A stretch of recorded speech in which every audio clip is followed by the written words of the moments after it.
সুপ্রিয় দর্শক, সবাইকে অনেক অনেক শুভেচ্ছা, ভালোবাসা এবং আমন্ত্রণ জানিয়ে মিষ্টি দুপুরে আমন্ত্রণ জানাই আপনাদের সকলের প্রিয় আয়োজন ফ্রেশ প্রিমিয়াম টি তারকাকথন দেখার জন্য। আমি আপনাদের সাথে আছি সুবর্ণা নওয়াদির। আর আজ আমাদের স্টুডিওতে আমরা আমন্ত্রণ জানিয়েছি দেশের একজন অত্যন্ত বরেণ্য সঙ্গীত শিল্পীকে, যার গানে আমাদের মনে একটা আলাদা রকমের আবেগ, একটা আলাদা রকমের ভালোবাসা তৈরি হয়। আরও যদি বলি তাহলে বলতে হয় যে একটা আলাদা ধরনের চার্ম তৈরি হয়। হ্যাঁ, আমাদের সাথে আছেন আমাদের সকলের ভীষণ শ্রদ্ধার মানুষ, বরেণ্য সঙ্গীত শিল্পী মোহাম্মদ খুরশিদ আলম। প্রথমেই অনেক শুভেচ্ছা, স্বাগত আপনাকে অনেক অনেক ধন্যবাদ। আজকের ফ্রেশ প্রিমিয়াম টি এবং সেই সঙ্গে চ্যানেল আইকে অনেক ধন্যবাদ যে আমাকে আমন্ত্রণ জানার জন্য আজকে এই অনুষ্ঠানে। আমি কৃতজ্ঞ চ্যানেলকে। আমরা আসলে কৃতজ্ঞ আপনার এত ব্যস্ত সময় থেকে আমাদের সময় দিতে এসেছেন। আর আজকে একটি বিশেষ খুবই ভীষণ একটা বিশেষ দিন। আমাদের আরও একজন বরেণ্য সঙ্গীত শিল্পী, বাংলাদেশের গানের পাখি, আমাদের শ্রদ্ধেয় সাবিনা ইয়াসমিনের জন্মদিন। আমরা চ্যানেল আই পরিবারের পক্ষ থেকে, ফ্রেশ প্রিমিয়াম টি তারকাকথনের পক্ষ থেকে তাঁর প্রতি জানায় প্রাণ ঢালা শুভেচ্ছা, ভালোবাসা আর অতুলান্তিক শ্রদ্ধা। তিনি এভাবেই গান গেয়ে আমাদের মন জয় করুন, দীর্ঘজীবী হন সেই কামনা করি। এবং তাঁর জন্মদিন উপলক্ষে চ্যানেল আইয়ের আর্কাইভ থেকে আমরা এখন দর্শকদের নিয়ে একটি চমৎকার গান দেখতে চাই। সুপ্রিয় দর্শক, ভীষণ প্রিয় একটি গান দিয়ে আমরা শুরু করলাম আমাদের ফ্রেশ প্রিমিয়ামটি তারকাকথনের এই আয়োজন। আরও একবার আমাদের প্রিয় বরেণ্য এই সঙ্গীত শিল্পীর প্রতি জন্মদিনের অনেক শুভেচ্ছা আর ভালোবাসা জানাই। আমরা দেখলাম বোধহয় মনটা আজকে আমাদের একটু আলাদা রকমেরই একটু ভালো হয়ে গেল।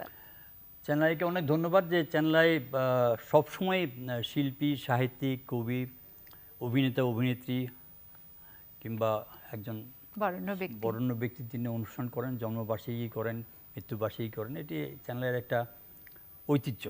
এটা আসলে আমাদের অনেক অবশ্যই এটা কিন্তু সব চ্যানেল করে না, করা উচিত। এটা সরকারিভাবেই করা উচিত, কিন্তু চ্যানেলে যেটা করে এটা কিন্তু এক্সেপশনাল জিনিস আর কি।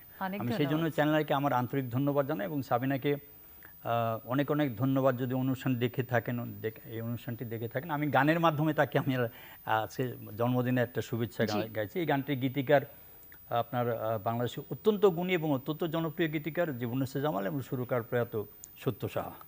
জন্মদিনে বলতে এলাম শুভ তোমার জয়ন্তী, হাসির উপহারে এবার ভরে তোলো নয়নটি।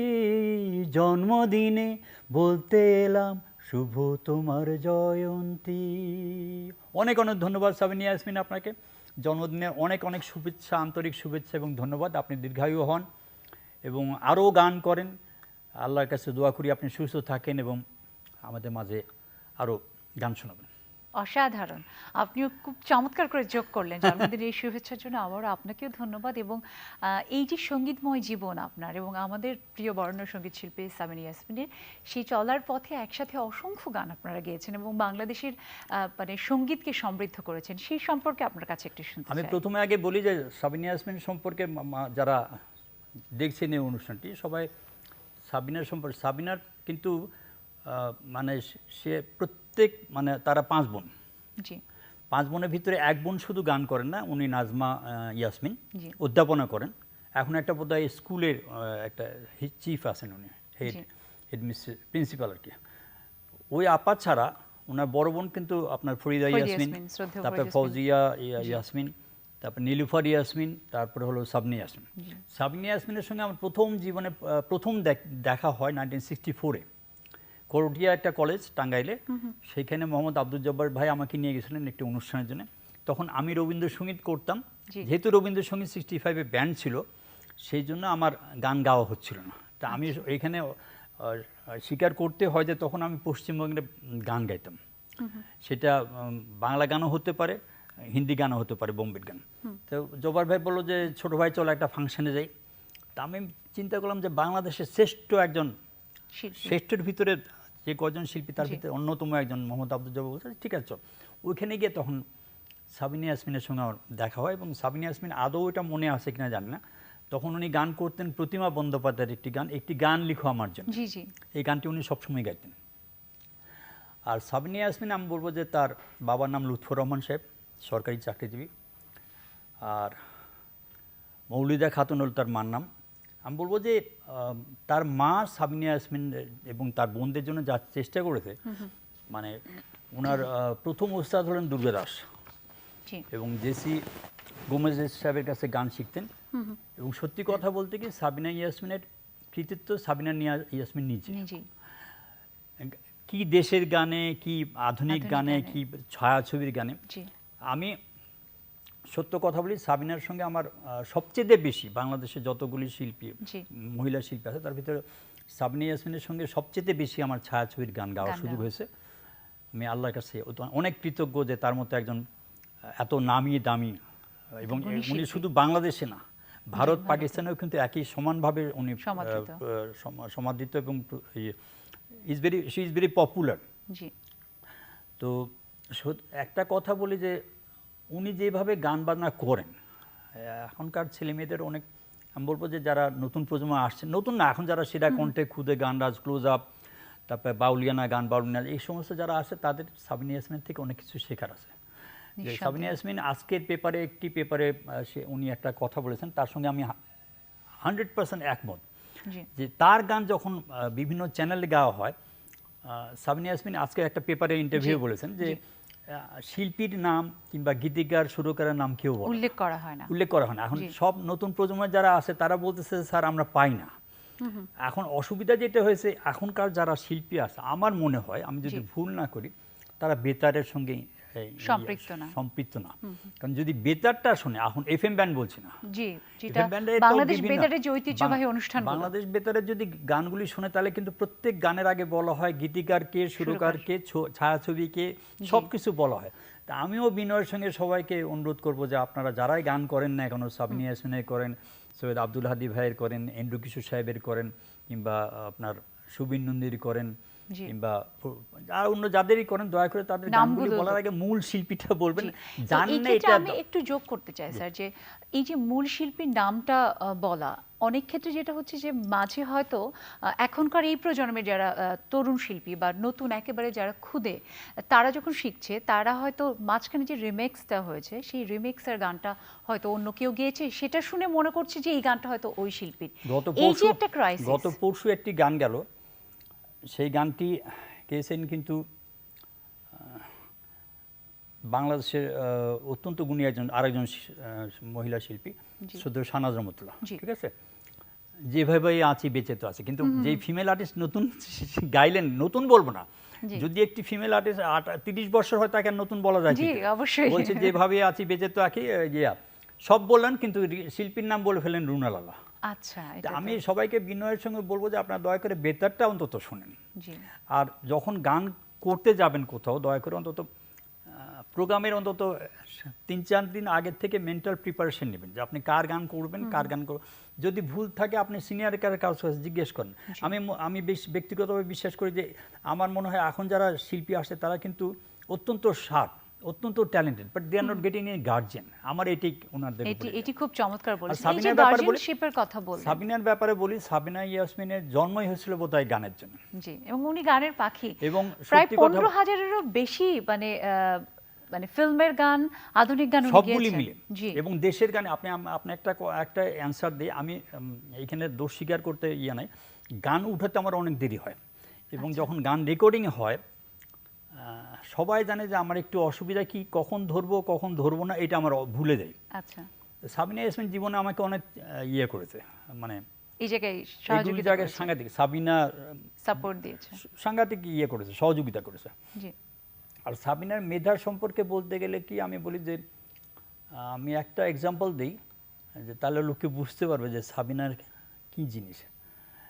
সাবিনার ডাকনাম কিন্তু রোজি, এটা অনেকে হয়তো জানেন না, যারা সঙ্গীত বিধান 50, 60, 80, 70-তে যারা সুরকার ছিলেন, তারা কিন্তু, যেরকম খানাতা ভাই জীবনে কোনোদিন, যদিও শালী হতেন, খানাতা ভাই কোনোদিন সাবিনা ইয়াসমিন বলেন, উনি রোজি বলে ডাকতো। তারপর আলতাফ ভাই রোজি বলে ডাকতো। আর জীবনের প্রথম গান সাবিনা ইয়াসমিন একটা 1962-তে গেছে, সেটা আপনার নতুন সুর ছায়াছবিতে। আর 67-এ সাবিনা ইয়াসমিনের আপনার আলতাফ ভাইয়ের সুরে এবং ডক্টর মোহাম্মদ মনিরুজ্জামান সাহেবের সুরে একটি চলচ্চিত্রে গান গেয়েছে, প্রথম চলচ্চিত্রের গান। আর যেটা বললাম নতুন সুর, ওটা কিন্তু একটা কোরাস গান ছিল। আচ্ছা, সাবিনা ইয়াসমিন সত্যি কথা বলতে কি, সে 2-3টা উদাহরণ দিই। 1 নম্বর উদাহরণ দিই যে একজন শিল্পী হিসেবে কেমন। আমার খুব শখ ছিল একজন শিল্পীর সঙ্গে গান গাবো, মানে মহিলা শিল্পীর সঙ্গে গান গাবো। সুরকারকে আমি বললাম যে আমি ওই শিল্পীর সঙ্গে গান করতে চাই, যে কারণে হোক সেই শিল্পীটি গান করতে পারেনি। আচ্ছা, তখন আমার 3 ঘন্টা টাইম, এফডিসিতে মহরত হবে। আর মহরত কিন্তু এখনকার মতো চাইনিজ হোটেলে গেলাম খেলাম ওইটা হয় না। মিনিমাম 1000 থেকে 800-500 লোক থাকে এবং সুরকার হলো সত্য সাহা। এখন আমি সাবিনা ইয়াসমিনের যত বান্ধবী, যত আত্মীয় স্বজন আছে, প্রত্যেকের বাসায় ল্যান্ডফোনে টেলিফোন করছে, যদি সাবিনা ইয়াসমিন আপনার বাসা আসে দয়া করে 6টার ভিতরে এফডিসিতে যেতে বলবেন। আচ্ছা, এটা মানে আমি সাবিনার কাছে গ্রেটফুল, মানে অতুলনীয় ব্যাপার যে সে before 6 she came to FDC. যে খুশি, আপনি কি পাগল হয়ে গেছেন নাকি? কি আপনি এত জায়গায় ফোন করছেন, কবরীকে ফোন করছেন, রমলা শাহ সত্যদার ওয়াইফকে ফোন করছেন, গাজী ভাইয়ের ওয়াইফকে ফোন করছেন, কি ঘটনা? আমি শুনুন ভাই, আমি বিপদগ্রস্ত হয়ে গেছি, আমার সঙ্গে অমুক একটা শিল্পীর গান গাওয়ার কথা ছিল, যে কারণ হোক তার হচ্ছে না। উনি কিচ্ছু জিজ্ঞাসই করেন না, শুধু আপনার ডাকে উনি আসলেন এবং শুধু গানটা লিরিক্স লেখাই দিলাম, গানটা গেল, পরে আমি ঘটনাটা বললাম যে কি ঘটনা ছিল। এত বড় বোধহয়, এত বড় মনের অধিকারী বোধহয় খুব কম হবে। শিল্পী তিনি যে বরেণ্য হয়ে উঠেছেন, এবং শিল্পী শব্দটা তো আসলে ব্যাপকতা অনেক বড়। এই যে শিল্পী হয়ে উঠেছেন, তার সাথে যে তার মানবিক গুণাবলী, সাবিনা ইয়াসমিন শুধু শিল্পী না, সে কিন্তু একজন মানে মনে প্রাণে শিক্ষিত লোক আর কি, মানুষ, সমাজ কল্যাণ। আচ্ছা, সেই জায়গা থেকে যে ব্যক্তি সাবিনা ইয়াসমিনকে আপনি দীর্ঘ সময় ধরে দেখেছেন, আপনি সহকর্মী সঙ্গীত শিল্পী সাবিনা ইয়াসমিনকে যে দেখেছেন, সেটার সাথে আসলে আপনি কিভাবে, যদি বলতে বলা হয় তার সম্পর্কে কি বলবেন এক বাক্যে? অতুলনীয়, বা অসাধারণ, সত্যি তিনি তাই, সাবিনার তুলনা হয় না ইন অল রেসপেক্টস। শুধু গানের ব্যাপারে না, বিপদে পড়লেও তার থেকে অনেকে সাহায্য পেয়েছে, পায়। হ্যাঁ, আর আরেকটা কথা বলি, সাবিনা ইয়াসমিনের, আমি সবাইকে খুব একটা খারাপ কথা বলি জিনিসটা, যে মেয়েদের ব্রেনটা একটু ছেলেদের থেকে শার্প। হ্যাঁ, সাবিনার আরও বেশি শার্প। একটা এক্সাম্পল দিই, 76 or 77-এ আমার জীবনে কোনোদিন সরকারি কোনো ইয়েতে প্রতিষ্ঠানে সরকারি দলের সঙ্গে আমার যাওয়ার সৌভাগ্য হয়নি। একবারই হয়েছিল জীবনে, 76 or 77 এরকম হবে, চায়নাতে। আচ্ছা, এবং সেখানে একটা বিরাট বড় টিম গেছিল, তার ভিতরে সাবিনা ইয়াসমিন, সৈয়দ আব্দুল হাদি ভাই, শাহনাজ রহমতুল্লাহ, তারপরে আপনার ফিরোজাপা, তারপর যন্ত্রশিল্পী নৃত্য নকশিকাতার মাঠ যে আমাদের সেটা নিয়ে নৃত্যনাট্য নেওয়া হয়েছিল চানতে। তো প্রত্যেকের বরাদ্দ ছিল একটি করে গান, দোজ হু আর মেল, হ্যাঁ, আর দোজ হু আর ফিমেল তাদের 2টি করে গান। আচ্ছা, এবং একটা গান হলো যে আমার একটা গান ছিল যে আমি একটি দেশের গান গাবো আর চাইনিজ একটি গান গাবো। আচ্ছা, হাদি ভাই ওর সেম জিনিস। সাবিনা ইয়াসমিন করলো কি, একটা চাইনিজ গান গাবে আর দেশের একটা গান গাবে। মেকআপ রুমে যেখানে মেকআপ রুমে, সেখানে একটা মেয়ে ওদের চুল টুল বাঁধতেছিল, তখন গুনগুন করে একটা গান করছিল। এটা সামনে যে জিজ্ঞেস করলো, এটা গান, তুমি যে গানটা গাইতেছো কিসের? বলে এটা আমাদের চায়নার অনেক পপুলার একটা ফোক সং। সব কিছু বাদ দিয়ে সাবিনা তখন বললো তুমি গানটা গাও, লিখে নিল বাংলায়, ঠিক আছে, লিখে নিয়ে একবার খালি ওই মহিলার কাছ থেকে শুনলো, শোনার পরে বলে এই গানটাই আমি গাবো, মঞ্চে গিয়েছেন। এবং উইদিন 15 মিনিটস একটা ভিনদেশি ভাষা, সুরে তালে লয়ে উনি গাইলেন, মানে এটা না দেখলে বিশ্বাস করেন না। কিন্তু বাংলা, হিন্দি, মারাঠি, গুজরাটি, তামিল অনেক ভাষায় তিনি গান গেয়েছেন। আসলে এই জন্যই আসলে সাবিনা ইয়াসমিন, সেই জায়গা থেকে আমরা যেমনটি জানি যে আপনি বললেন যে মানে অসংখ্য গানে এবং সর্বাধিক গানে আপনি তার সাথে গান গেয়েছেন ছবির, সেখান থেকে কি আমরা একটা শুনবো না আজকে? এর মধ্যে যদি জিজ্ঞেস করি যে কোনটা সবথেকে আপনাদের ভালো লাগে? আপনি যেমন বললেন যে 12,000 গান গেছে, জি, 12,000, 15,000 গান করেছে। প্রত্যেকটা লোকের কিন্তু একটা বিশেষ গান থাকে, যেরকম সাবিনা ইয়াসমিন আপনার অশ্রু দিয়ে লেখা এই গান এই ছবিতে আমিও গান গেছি। ছবির নাম অশ্রু দিয়ে লেখা, গীতিকার ডক্টর মোহাম্মদ মনিরুজ্জামান সাহেব, সুরকার আলী হোসেন সাহেব। আমি ও দুটি নয়নে স্বপনে চয়নে এটা গেছি, ঠিক আছে। সাবিনা ইয়াসমিন এরকম অনেক গান করেছে, কিন্তু আমার কাছে একটি গান আমি নিজেকেও বিশ্বাস করাইতে পারি না কেন আমি এত শুনতে চাই, সেটা হলো যে বন্দিনী ছায়াছবিটা, ঠিক আছে। এবং সুরকার হলো আপনার গীতিকার গাজী মাজহারুল আনোয়ার সাহেব, সুরকার প্রয়াত আনোয়ার পারভেজ সাহেব। এই গানটা আপনার পিকচারেশন হচ্ছিল ববিতা এবং হিরোইন ববিতা, আর হিরো ছিলেন আফগানিস্তানের অ্যাম্বাসেডর যে দিদান ইস্ট পাকিস্তানের ছিল তার ছেলের সঙ্গে, অ্যাম্বাসেডার ছেলে, উনি কিন্তু অভিনেতা না, মানে ওরকম পপুলার অভিনেতা না, সে তাকে নিয়ে একটা সরষা ইয়েতে গানটা পিকচারেশন। গানটা হলো ইশারায় শীষ দিয়ে আমাকে ডেকো না, কামনার চোখ দিয়ে আমাকে দেখো না, লাজে মরি টাং টাং মরি মরি গো। এই গানটা আমাকে যদি মানে সত্যি অসাধারণ একটি সত্য কথা বলি, আমাকে যদি 1000 বার কেউ শোনায় তাও আমার মনে হয় যেন ইনকমপ্লিট হলো, আরো শুনতে চাই। এটা সাবিনার আমার বিশেষভাবে এই গানটা আমার কাছে সাংঘাতিক। আর আপনাদের দুজনের যে একসাথে ডুয়েট প্লেব্যাকে, সে তার মধ্যে থেকে আসলে আপনার পছন্দের গান ভালো লাগে? আমার পছন্দের হলো যে জীবন নৌকা বলে একটি ছবি আছে, ছিলেন যেটার নায়ক ছিলেন আপনার সোহেল রানা এবং আপনার নায়িকা ছিলেন সুচরিতা। সেখানে একটি গান আছে যে তখন, এখন তো প্রযুক্তি অনেক ডেভেলপ হয়েছে না, এখন আমরা হয়তো একবার এক লাইন গাওয়ার পরে আর ওই লাইনটা গাইতে হয় না, উচ্চারণের আমার একটু অসুবিধা হলো, পরে কেটে কেটে লাগে দেয়। কিন্তু তখন আমাদের যেটা ছিল একসঙ্গে গাইতে হতো। তো গান ছিল, গানটা ছিল কি জানি, এটা এখন ভুলে গেলাম। ওরে ও জান রে আমারি জান, আমি তোমার জীবন প্রাণের প্রাণ, ওরে ও জান রে আমারি জান। গানটা এন্ডিং এ, এটা সুরকার ছিলেন শুদ্ধ আলম ভাই, আলম খান সাহেবের সুর এবং গাজী ভাইয়ের লেখা। এটা হলো জীবন নৌকা ছায়াছবি। তো এখন যেটা আমি যেটা বলতে চাচ্ছি, ওরে ও জান রে সামনে, ওরে ও জান, এই যে বলাটা টাইমিং কাউন্টিং করে, এটা অবশ্য আলম ভাই আমাদেরকে ওইভাবে বলে দিচ্ছিল। এখন কিন্তু মেশিন দিয়ে করা যায়, কিন্তু তখন যে করা, এটা আর অপূর্ব একটা গান। আর আমি ব্যক্তিগতভাবে বিশ্বাস করি, এটা যারা আমার যারা ভক্ত কিংবা আমাকে যারা ভালোবাসেন কিংবা আমার যারা, তাদের কাছে যেটা হয় যে অনন্ত প্রেমের কিছু গান, অনন্ত প্রেমে রাজ্জাক ভাইয়ের ভয়েসে এবং রাজ্জাক ভাইয়ের লিপে এবং ববিতার ইয়েতে আমার দুটি গান আছে। একটা হলো ও চোখে চোখ পড়েছে যখন, এই গানটা ভালো লাগার পিছনে এই গানটার পিছনে অনেকগুলি কারণ আছে। যে নায়ক রাজ্জাক, উনি আমাকে বলছেন, খুশি সাহেব আমি ববিতার সঙ্গে খালি গায়ে অভিনয় করবো। হ্যাঁ, তারপর খালি গায়ে অভিনয় করতে আমাকে কি গানটা যেন একটু ফিল দিয়ে গাবেন, আমি কি আমার দেওয়া যতটুকু এর চেয়ে, এবং বিশ্বাস করবেন ওই গানটি করানোর জন্য, ওই জিনিসটা বের করার জন্য গানটাকে রাজ্জাক ভাই যত কিছু, শুধু সম্মানই না, সম্মানই যে দেওয়া ওইটা না, আমি যা চেয়েছি সেটাই দিচ্ছি। আজকে আমি নিজে স্বীকার করলাম। সেই গানটা আমরা শুনতে চাই। আর একটা গান আছে, এটা বলি, ওই ছবিটি,